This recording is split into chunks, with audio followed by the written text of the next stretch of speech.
Alright guys, Leeds United have just beaten Fulham away from home at Craven Cottage by 2 goals to 1. And it was a great performance by Leeds. Just like, well, I say it's a great performance by Leeds, but when you play the way that Leeds do, and you come up against a team like Fulham, if you're not winning, then you're getting relegated. Because Fulham defensively are a bit of a mess. They do have some attacking threat, which is getting just about in the having a chance of staying up in the Premier League this season.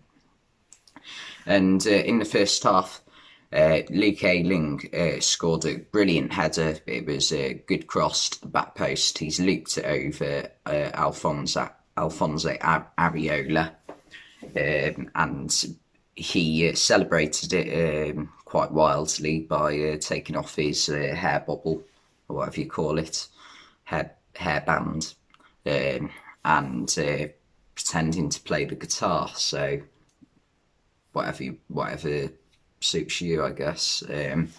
But the goal was disallowed by VAR, and it was because Tyler Roberts was just offside. He was definitely offside. His shoulder and chest were just offside, which is fair enough. It was the correct decision. But Leeds responded well to it.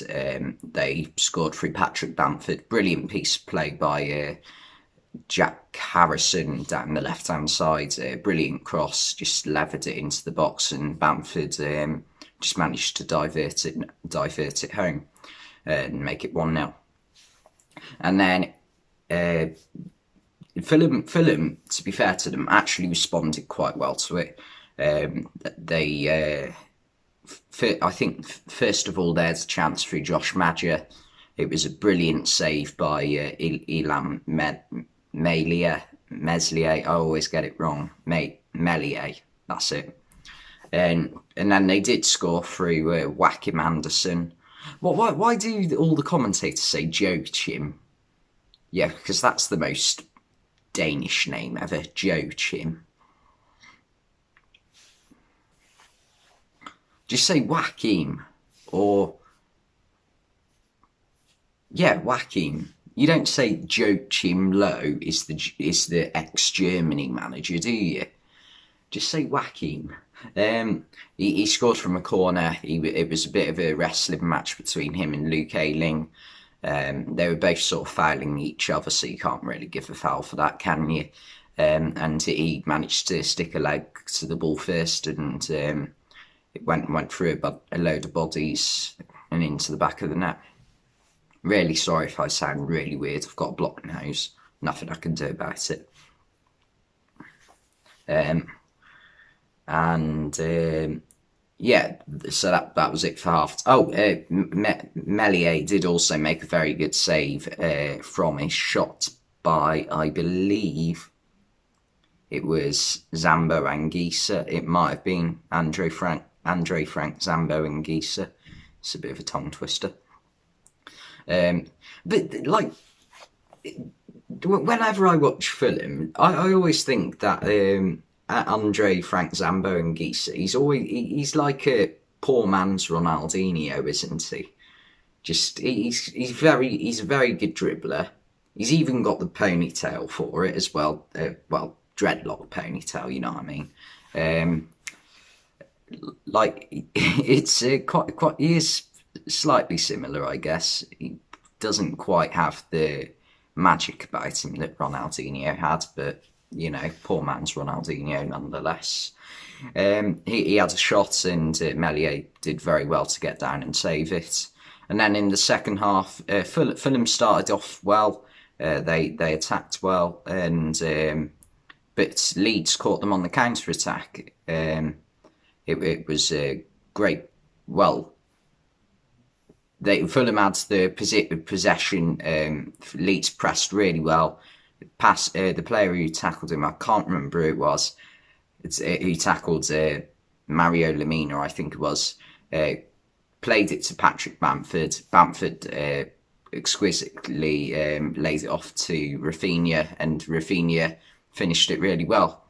So that made it 2-1 to Leeds. And from there on, Fulham, I felt, were a bit disappointing. You wanted them to go for it more, but I guess against Leeds, if you go for it, you're setting yourself up for failure, aren't you? Yeah, maybe their best bet was to do what they did and just wait for a corner in the last 10 minutes, but nothing really came of it. Because I mean, if you're just attacking against Leeds, they're going to hit you on the counter attack. Leeds had the majority of the possession in the last half hour of the game. They created a few chances. Stuart Dallas had a good chance. He put it wide though. Yeah, so Fulham, it does look a little bit bleak now because they're obviously 18th, but they're still got a good chance of surviving relegation. But above them, Brighton and Newcastle, who are probably the only two teams who aren't in the relegation zone that you could question. They're still in a bit of trouble, really.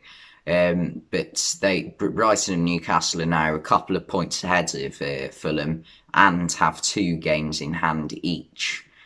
So that is going to be a bit of a problem for Fulham. They did need to pick up a point at least this evening, but didn't manage to. So I'm still not impressed by Newcastle though. I still think Fulham have a chance. Really, I think that final day game between Newcastle and Fulham. I know it is being everyone's saying it's going to be the biggest relegation scrap in the history of the world. It's not going to be that, but it should hopefully still be a good game if both teams have not yet secured survival. West Brom and Sheffield, they're down and out really, aren't they?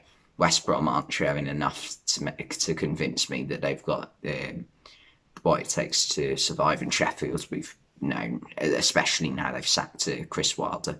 But anyway, thanks for watching, and I'll see you next time.